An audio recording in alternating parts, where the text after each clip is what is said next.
की कहानी टोला गांव के किसान रमेश कुमार की है। रमेश बैंक से वापस अपने घर लौट रहा था और तभी उसे याद आया कि उसके फोन का रिचार्ज खत्म होने वाला है। रमेश तभी गांव के रिचार्ज वाली दुकान पर चला जाता है जहां उसके बेटे का दोस्त काम करता है। अरे माधव बेटा, कैसे हो? अरे काका नमस्ते, आइए आइए। अरे नमस्ते बेटा। अरे बेटा, ये मेरे फोन के पैसे खत्म होने वाले हैं। अभी घर जा रहा था तो एकदम से याद आ गया, तो जरा डाल दियो इसमें पैसे बेटा। हाँ हाँ, लाइए लाइए, मैं कर देता हूँ। 1 महीने का कर दो ना रिचार्ज। हाँ हाँ, 1 महीने वाला ही कर दे बेटा। वैसे काका, आप इस वक्त तो खेत में होते हो, तो आज कहाँ से आ रहे हो? अरे बेटा, मैं वो बैंक से आ रहा हूँ। वो सरकार ने नई योजना चलाई है ना, वो किसानों के लिए। अरे वो प्रधानमंत्री जनधन योजना, तो बस उसी में अपना नाम लिखवा कर आ रहा हूँ बेटा। अरे वाह वाह, ये तो बहुत ही अच्छी बात है। अरे हाँ बेटा, बढ़िया है। इस पैसे से बुआई का बीज और घर का खर्चा निकल जाए तो मैं विकास की आगे की पढ़ाई के लिए पैसा बचा पाऊंगा। क्योंकि तुझे तो पता ही है कि तेरे दोस्त को तो बस शहर के कॉलेज में ही पढ़ना है बेटा। हाँ हाँ, वो तो पता ही है। और पिछले 1 साल से तो जमकर तैयारी कर रहा है वो कॉलेज की। वैसे बेटा, तूने क्यों नहीं की आगे की पढ़ाई? अरे कहाँ पढ़ाई करता काका, पापा की तबीयत खराब रहती है तो घर की सारी जिम्मेदारी मुझे ही उठानी पड़ती है। अच्छा अच्छा, अरे ये तो है ही। चलो बेटा, मैं भी चलता हूँ। अच्छा। रमेश अपना फोन लेकर वापस घर चला जाता है जहां उसकी बीवी और बेटा उसका इंतजार कर रहे होते हैं।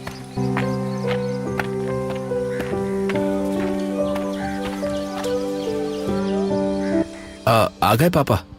लिखवा है नाम? हाँ हाँ भाई, लिखवा आया। अरे वाह विक्कू, अब तो तेरे कॉलेज के लिए पैसे हो ही जाएंगे। हाँ। अरे पर उससे पहले पेपर तो दे आ कॉलेज का। पहले तेरा नाम आएगा, उसके बाद फीस देनी होगी। अरे उसकी चिंता मत करो पापा, मैंने इतनी अच्छे से पढ़ाई की हुई है कि नाम तो आ ही जाएगा। चलो फिर ठीक है। कुछ दिनों बाद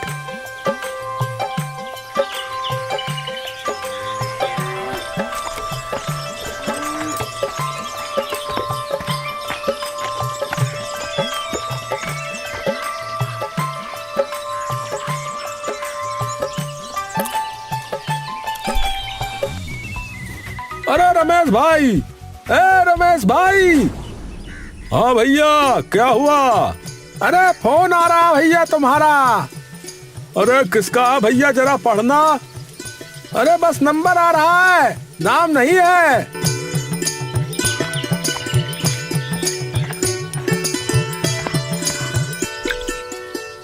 हेलो हेलो। हेलो, क्या मेरी बात रमेश कुमार जी से हो रही है? जी जी हाँ, मैं ही बात कर रहा हूँ, बताइए। जी देखिए, मैं जिला कृषि विभाग से बात कर रहा हूँ। क्या आपने प्रधानमंत्री जनधन योजना के लिए अपना नाम लिखवाया था? जी जी जी हाँ, लिखवाया था जी। पर हुआ क्या? घबराइए मत, बस एक छोटा सा वेरिफिकेशन करना है। आपके मोबाइल पर अभी एक नंबर आएगा, वो मुझे पढ़कर बता दीजिए। बस फिर आपका खाता इस योजना में जुड़ जाएगा। अच्छा अच्छा, बताइए। जी, आपके फोन पर एक नंबर आया होगा, क्या आप मुझे वो बता सकते हैं? रमेश अपना फोन देखता है। 1 मिनट भैया, 1 मिनट। हाँ हाँ हाँ, आया है। 4 नंबर लिखे हैं भैया, 4 नंबर हैं। हाँ जी, वही। रमेश उस अधिकारी को वो नंबर बता देता है। जी धन्यवाद आपका। कुछ ही देर में आपका बैंक खाता योजना में ऐड कर दिया जाएगा। जी जी। रमेश वापस अपने घर आता है।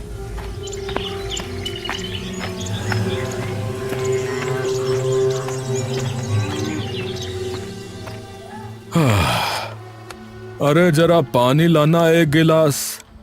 अभी लाई जी। तभी रमेश का फोन बज पड़ता है। अरे अब क्या आ गया? रमेश अपनी जेब से फोन निकालता है और देखता है कि उसके फोन पर एक मैसेज आया है। अरे ये क्या आ गया? अंग्रेजी में लिखा है, कुछ समझ में नहीं आ रहा। अरे विकास, अरे भाई विक्कू, अरे कहाँ है?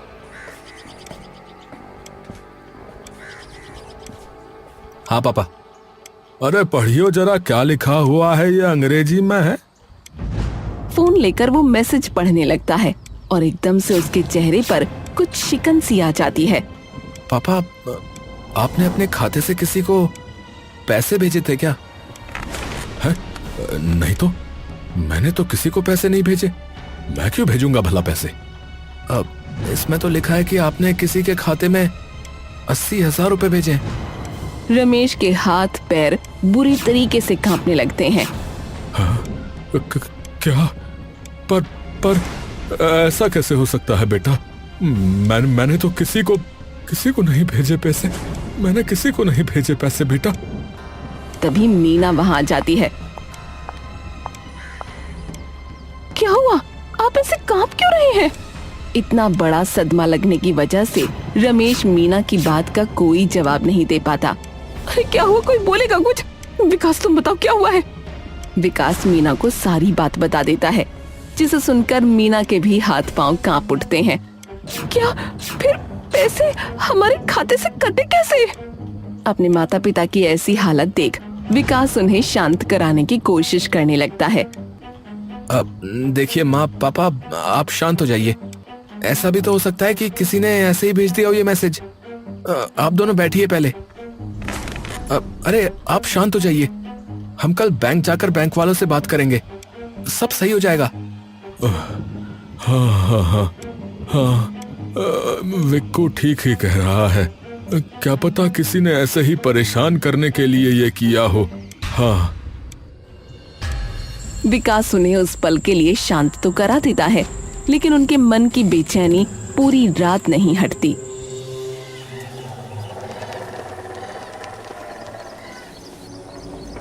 और अगली सुबह होते ही विकास और रमेश तुरंत बैंक चले जाते हैं।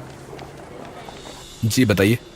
जी हमें पूछना था कि कल मेरे पापा के फोन पर ना एक मैसेज आया था कि उनके खाते से ना कई रुपए कटे।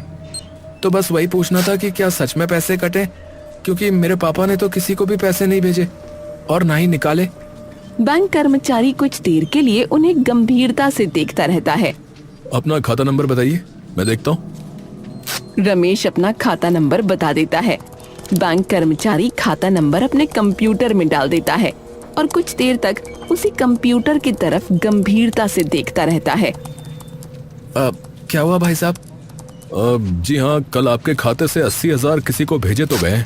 यहाँ तो डेबिट दिखा रहा है। ये सुनते ही रमेश बुरे तरीके से टूट जाता है। क्या?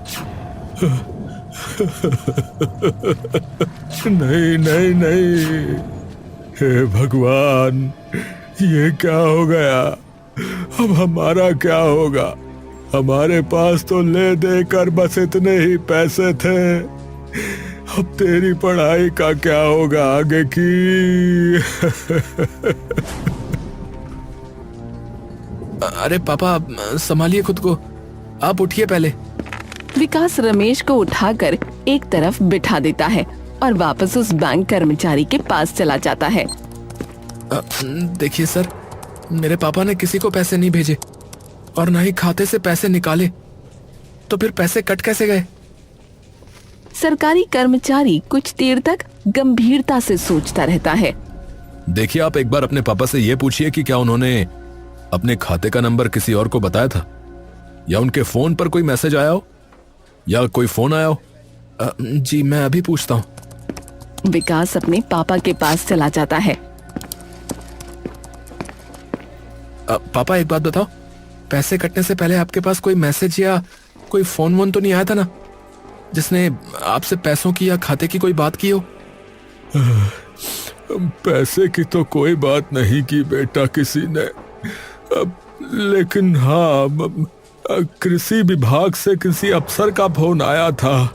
वो कह रहा था कि मेरा खाता जनधन योजना से जोड़ने के लिए एक नंबर आएगा मेरे फोन पर, तो वो उसे बता दूं। तो वो मैंने बताया था उसे बस।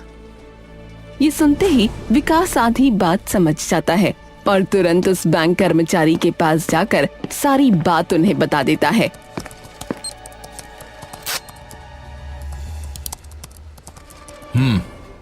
किसी ने इनके साथ ना स्कैम कर दिया है। आजकल देश भर में ये किसानों के साथ बहुत हो रहा है।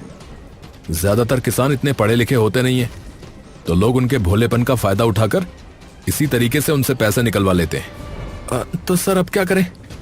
देखो एक काम करो, अब इसकी कंप्लेंट साइबर डिपार्टमेंट में करनी पड़ेगी, वही कुछ कर सकते हैं। पर वो कैसे करेंगे सर?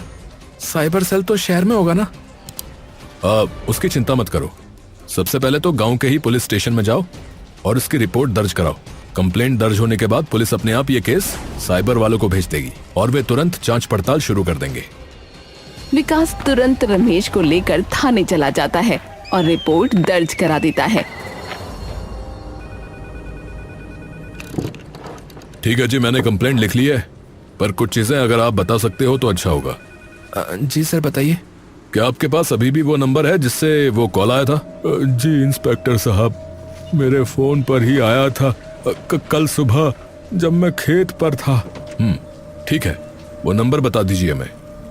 रमेश उन्हें वो नंबर लिखवा देता है। उस इंसान ने अपना नाम या कुछ और बताया था आपको? नहीं इंस्पेक्टर साहब, और कुछ तो नहीं बताया उसने, बस इतना ही कहा था कि वो कृषि विभाग से बात कर रहा है। ठीक है, हमें जैसे ही कुछ पता लगता है तो हम आपको तुरंत बताएंगे। आप लोग जा सकते हैं अभी। रमेश और विकास सर झुकाकर वापस आ जाते हैं।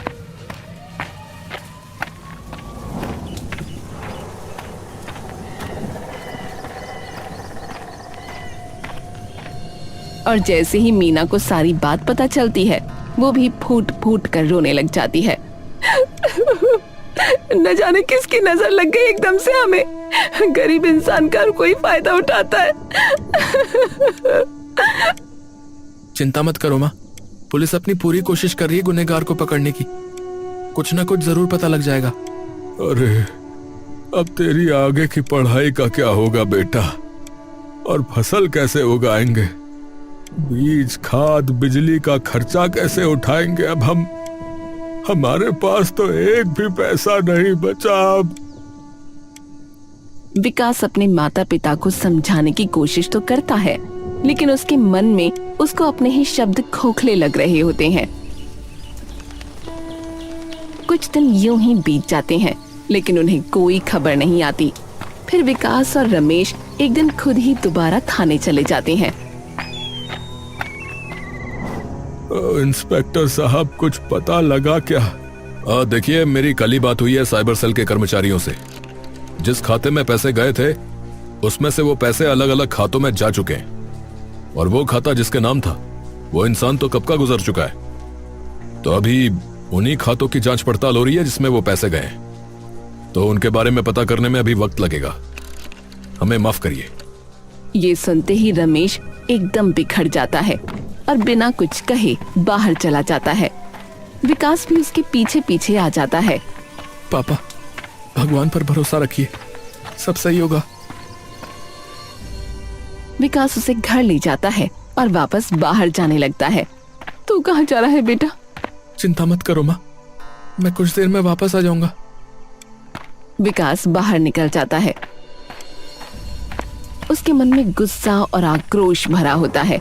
पुलिस कुछ करे या ना करे, लेकिन मैं पता लगा कर रहूंगा कि ये किसने किया है। पर अब करूं क्या? हाँ, एक काम करता हूं, बैंक में जाकर उस खाते के बारे में पूछता हूं कि वो खाता आखिर था किसका और कहां खुलवाया गया था। शायद कुछ पता लग जाए। विकास सीधा बैंक चला जाता है।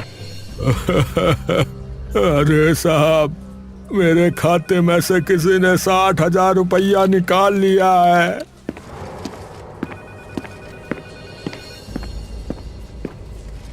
अरे राधे चाचा, क्या हुआ? अरे विकास बेटा, अरे मैं तो बर्बाद हो गया। अभी थोड़ी देर पहले ही मेरे बैंक खाते से किसी ने 60,000 रुपया निकाल लिया है बेटा। मुझे तो समझ नहीं आता कि मैं क्या करूं। 1 महीने के बाद बेटी का ब्याह है, कहाँ से लेकर आऊंगा इतने पैसे? क्या आपके पास भी कोई फोन वोन आया था क्या? हाँ, वो कृषि विभाग से फोन आया था मेरे पास। कह रहे थे कि मेरी फसलों का बीमा करवाने के लिए वो नंबर चाहिए, ताकि अगर मेरी फसल बर्बाद भी हो जाए तो उसका मुआवजा मुझे मिल जाएगा। तो मैंने बता दिया साहब, मेरे फोन पर एक नंबर आया हुआ था। आप सही कह रहे हैं। इनके साथ भी वही हुआ है जो तुम्हारे पापा के साथ हुआ है। क्या हुआ है? क्या हुआ है ऐसा? बैंक कर्मचारी राधे को सारी बात बता देता है। ये सुनकर राधे सदमे में आ जाता है। चाचा, बिल्कुल चिंता मत करो, मैं आपके पैसे वापस लेकर आऊंगा। अरे पर कैसे? अब क्या आप मुझे उन लोगों की लिस्ट दे सकते हैं जिनके साथ अब तक ये चीज हो चुकी है इस गांव में? नहीं, माफ कीजिएगा, मैं वो नहीं दे सकता। ये बैंक के नियमों के खिलाफ है। हम कस्टमर की निजी जानकारी नहीं दे सकते किसी को भी। देखिए, आप मेरी बात समझिए। अगर हमारे पैसे नहीं मिले तो हमारा बहुत नुकसान हो जाएगा। मैं अपनी पढ़ाई नहीं कर पाऊंगा, ये अपनी बेटी का ब्याह नहीं करवा पाएंगे, और न जाने कितने लोगों का और भी नुकसान हो रहा होगा। आप बस एक बार मुझे उन सब का नाम दे दीजिए और मैं किसी न किसी तरह से पता लगा लूंगा कि ये सब कौन कर रहा है। बैंक कर्मचारी कुछ देर सोचता रहता है। ठीक है, मैं दे दूंगा, लेकिन किसी को ये मत बताना कि मैंने आपकी सहायता की है, वरना मेरी नौकरी चली जाएगी। अब आप बिल्कुल चिंता मत कीजिए। बैंक कर्मचारी विकास को वो लिस्ट दे देता है।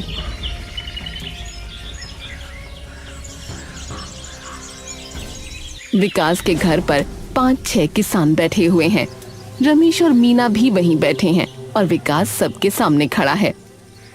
देखिए, मुझे लगभग सारी बात पता है कि आप लोगों के साथ क्या हुआ है।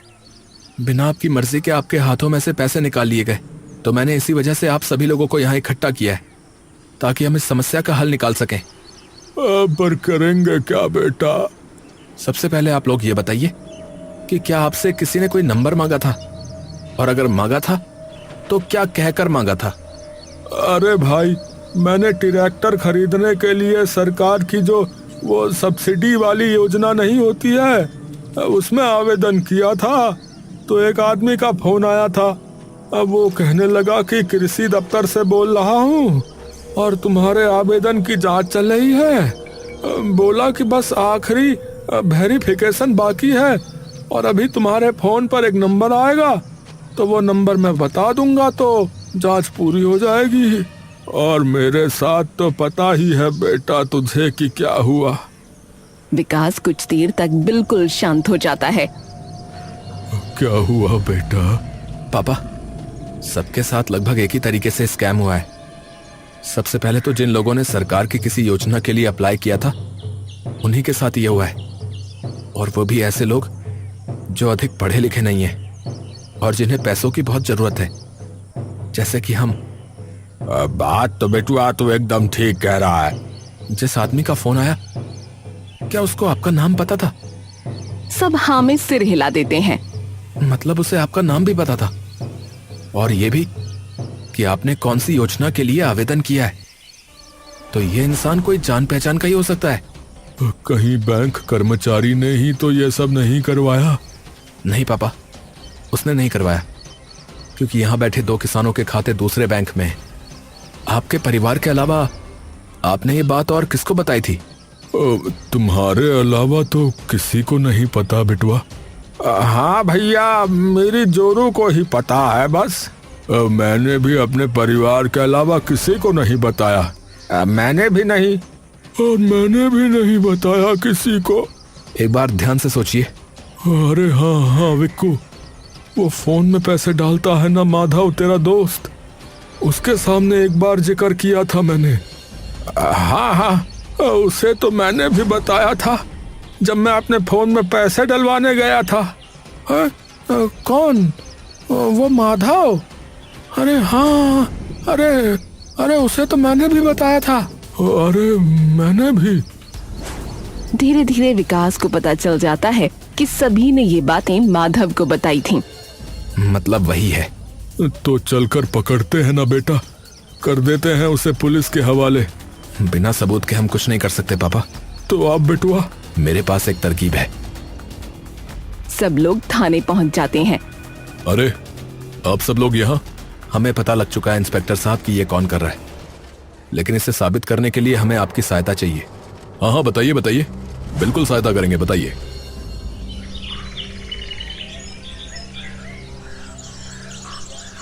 माधव आराम से अपनी दुकान पर बैठा होता है। तभी गांव का एक किसान गुड्डू वहां आता है। हाँ भाई बताओ। अरे भाई, ये फोन में रिचार्ज करवाना है। हाँ ठीक है, बताओ कितने का करना है और नंबर बताओ। गुड्डू उसे सारी चीज बता देता है। भाई वैसे एक बात बताओ, अगर आपको पता हो तो। हाँ पूछो भाई पूछो। भाई वो मैंने सरकार की जनधन योजना में ना अपना नाम लिखवाया था, तो जब उसके पैसे आते हैं सरकार की तरफ से तो मुझे इस फोन पर पता लग जाएगा कि पैसे आ गए।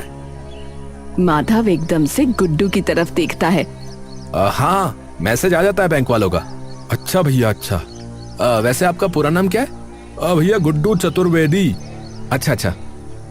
गुड्डू अपना फोन लेकर बाहर निकल जाता है और सीधा वहीं पास में एक चाय की टपरी पर बैठे विकास, रमेश और इंस्पेक्टर के पास चला जाता है, जो कि अपना भेस बदलकर बैठा होता है। हो गया बेटा, उसे बोल दिया मैंने। बेटा तूने भी कमाल की तरकीब लगाई है। अगर मीठा बाहर रखोगे तो चींटियां बाहर तो जरूर आएंगी।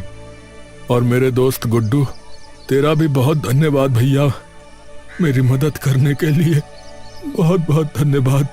अरे रमेश वाह, अरे बचपन से साथ खेले हैं भैया। अरे मैं नहीं काम आऊंगा तेरे बुरे वक्त में तो कौन आएगा है? दोस्त दोस्त काहे का रहा फिर। बस अब वो जरूर कुछ करेगा। वो लोग कुछ देर तक वहीं बैठे रहते हैं। तभी माधव अचानक अपनी दुकान बंद करके कहीं जाने लगता है। इतनी दोपहर में ये कहाँ जा रहा है दुकान बंद करके? चलो उसके पीछे।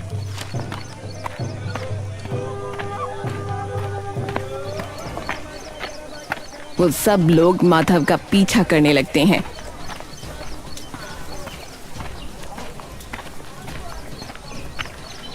माधव कुछ देर चलता रहता है और फिर एक छोटे से घर के अंदर घुस जाता है।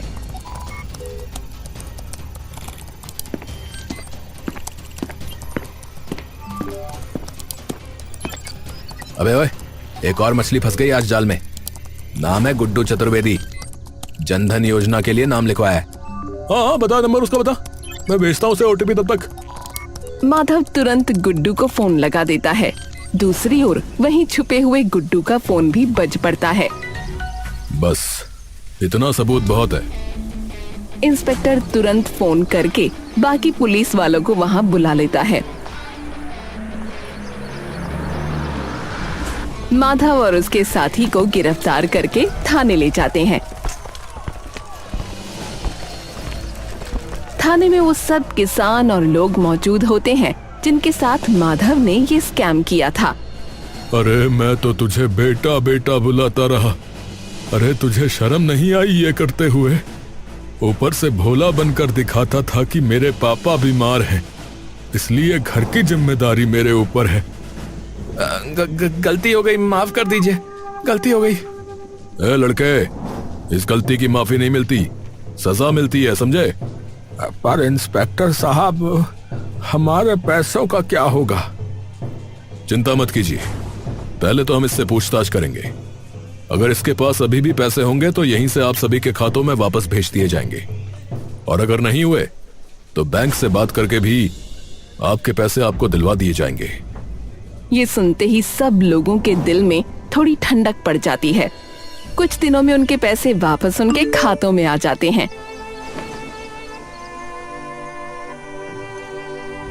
और दूसरी ओर माधव और उसके दोस्त को इस धोखाधड़ी के लिए 7 साल की जेल हो जाती है। इस घटना से सीख लेकर विकास गांव वालों को साइबर स्कैम से सावधान करने लगा और उन्हें समझाने लगा कि ओटीपी या बैंक की जानकारी किसी अनजान व्यक्ति को कभी न दें।